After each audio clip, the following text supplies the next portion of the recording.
today at 400 West Anderson Lane. We got reports first called in at 1:08 p.m. of fire on a second floor apartment coming from windows and through the roof. Our first units arrived on scene a few minutes later at 1:11 to confirm those reports and to start an offensive attack. There was a lot of fire there. We started attacking it there, and at 1:21 we upgraded it to a second alarm.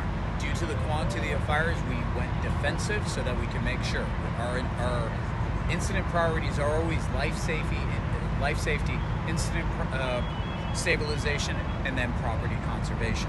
So we went defensive so we could focus on evacuating all the residents out of there, and that there was confirmed reports of partial ceiling collapses in there. Later on, at 1:52, we actually called a third alarm. So this is a third alarm fire. You'll see there's a lot of personnel assigned to this. We did that because we needed more people to work on it. As we're working in this immediately dangerous to life and health situation, a scenario, instead of fire, we're on air, we're carrying a lot of equipment. That air is a limited amount, so every 15 to 18 minutes, those people run out of air, and we have to cycle them out. We need to keep them fresh because that is a very intensive work that they're doing. We had a total of 24-person units assigned to this fire and 4 battalion chiefs. That's a total of 84 firefighters came up here to our Anderson Lane fire here to help mitigate and get a hold of this fire. There was 2 buildings affected. They were really close in proximity, so it started in one unit and then started going and affecting other ones. 8 units at least at this time have been affected by either the products of combustion of the fire, directly by the fire, or due to the water that we were using to stabilize that. 40 plus residents have been evacuated by that. They have been contacted by their apartment managers, and Red Cross is on scene to render assistance to these 40 plus residents there.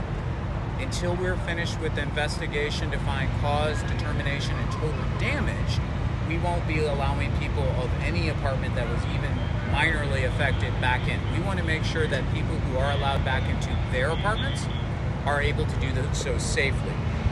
Red Cross, as I mentioned, are on scene to assist those people who need immediate assistance or who may not be able to reoccupy at all as we mitigate those things.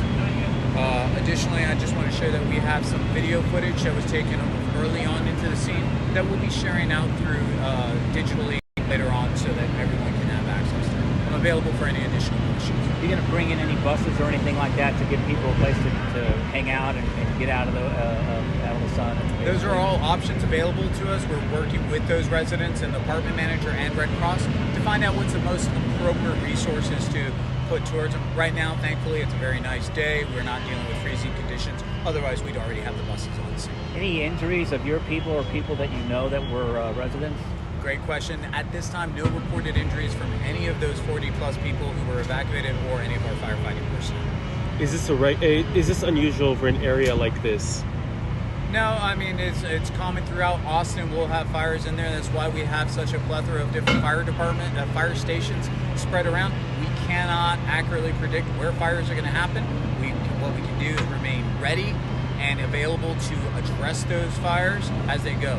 With a third alarm, it pulls in a lot of resources from around the city. We have an advanced computer-aided dispatching system that allows us to monitor where our personnel and units are spread out through the city. So if we start to see places where it's running thin, that we can move proactively units to those areas so that we can make sure we're maximizing our responses to any part of the city, even when we have a big concentration of attacking one incident. What's the name of the complex? Great question. I've got the address I shared, but I don't know the name of it. I see that there's multiple complexes in the area too. Are you working in conjunction with all of the apartment groups here, or is it mainly hitting just one? This fire today and this incident was controlled to just one apartment complex. Affected of the many buildings of this apartment complex. Do you know how many units were dispatched to this area? Yes, 20 fire units of 4 personnel each, plus an additional 4 supervisory battalion chiefs were assigned to this incident. And you said that we don't know the cause yet. Now, Your cause is investigation? going to be determined. We have our arson investigation units on scene. They will continue to do a full investigation as we do on all fires, but we do not allow them in there until we make sure that all life safety is addressed and that the fire is completely mitigated before we start worrying about investigation. Just one last thing. Since these are older buildings, like you mentioned, how does that kind of change the approach, or does that make things more difficult? Do they have fire sprinkler systems because of their age? Are they, These fires came before the fire code required fire sprinkler systems in there. Any structure is always built to the code of the time that they were built, and they must be maintained to that code in specific. If you do major renovations, then you will be brought in those areas you renovated to the most current code required by the city of Austin. Our recommendation to all residents in the city and all our viewers today is buildings and nature and everything will always deteriorate buildings. So we must maintain and invest in proper building maintenance to make sure that everything is nice and safe. Humans live in buildings and we're always addressing them. I know my own children have scuffed up many walls. Sometimes there's holes in walls. We want to make sure that draft stops, smoke detectors, fire extinguishers, all those are critical to make sure easy maintenance for residents, and then property owners themselves should always be doing their due diligence as well. Can you give Spanish sound? Yes, I can. So can you sum up exactly what has happened in the past? Just real quick. Yeah. A lady did come up to me and said her 3 dogs were in there. Yeah. And she We have didn't- reports of a few cats in there. As soon as it's safe, we're going in there, as well as that.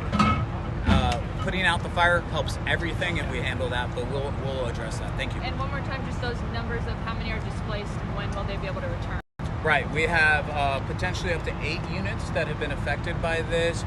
We evacuated 40 plus residents. So right now those residents are with the apartment manager, and they're going to find out who was in which unit and what unit was affected the most before that. So I don't have the complete numbers. They're with Red Cross and the apartment manager. But those other people not in those 8 apartments, are they going to be able to return tonight? We need to make sure that there's water and electricity turned back on in a safe manner, and then anyone who can be in there, we will return. Thank you. Sure. All right, and I Okay. can reframe you if that's okay. Listo para español? Yes, you can look at me. Are you guys done? I'm done, yeah. Okay, just Spanish sound then. You can look at me for this one. All right. Okay.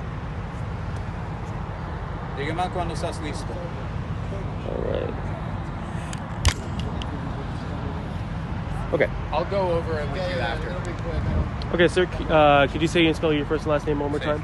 Me llamo André de la Reza, Andre, A-N-D-R-E, de la Reza, D-E-L-A-R-E-Z-A.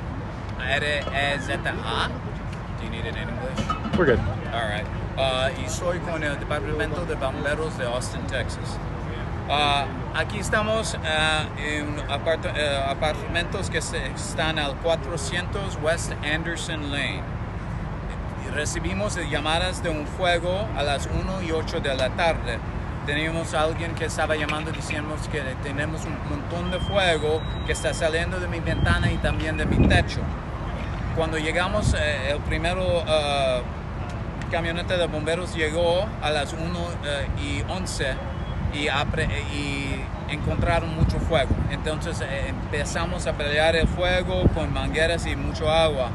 Teníamos tanto fuego que necesitábamos cambiar a un estilo de pelear que se llama defensive fires. Cuando estamos afuera del fuego, estamos mirando y buscando para personas sacarlo de allá adentro y evacuate las personas allá adentro. A las 1:21 llamamos para un segundo alarme para fuego. A las 1:23 teníamos reportes de que teníamos techos que estaban cayendo. A las 1:52 llamamos para un tercer alarme. En total teníamos más de 20 camionetas de 4 personas cada acá, con 4 jefes allá para hacer y para ver qué está pasando. Teníamos 84 bomberos acá para ayudar este fuego, para atacarlo. Tenemos acá en este apartamento, tenemos 2 edificios que estaba parte, que donde los fuegos empezó y después se fue al lado allá. Por lo menos 8 apartamentos allá dentro de eso. Sacamos de sus edificios más de 40 personas que estaban allá adentro, tal vez viviendo, tal vez visitando, no sabemos eso, pero ellos están allá con sus apartment managers y Cruz Roja, que lo van a ayudar, van a averiguar qué necesitan, que si pueden entrar otra vez o no, pero te voy a decir que ahora por lo menos 6 a 8 de esos apartamentos no vamos a dejar personas adentro entrar otra vez, porque el fuego quemó el techo, no hay techo en algunos y no hay electricidad, por supuesto. Tenemos más video de ese fuego de las personas que llegaron primero, que lo vamos a mandar por red y por internet más. Cualquier pregunta. If you were to give any tips to these people in the area to prepare for something like this in the future, what would you say? Es muy importante 2 cosas. Si tú estás viviendo en un apartamento pero estás alquilando, es muy importante para que tener un detector de humo y que sabes y que está trabajando bueno tu extintor. Necesitas tener y saber cómo usar esos. Si tú eres el dueño, necesitas estar averiguando y viendo cómo está el estilo y condiciones de tu casa.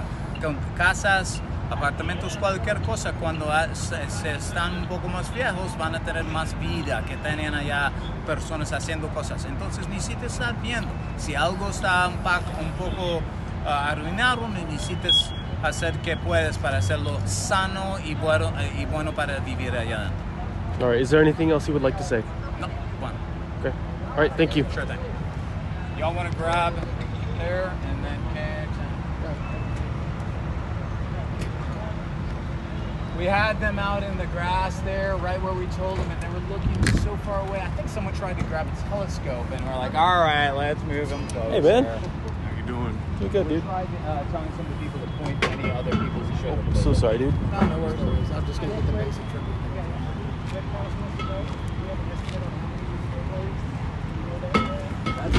You're the apartment manager. You told me 40 plus people.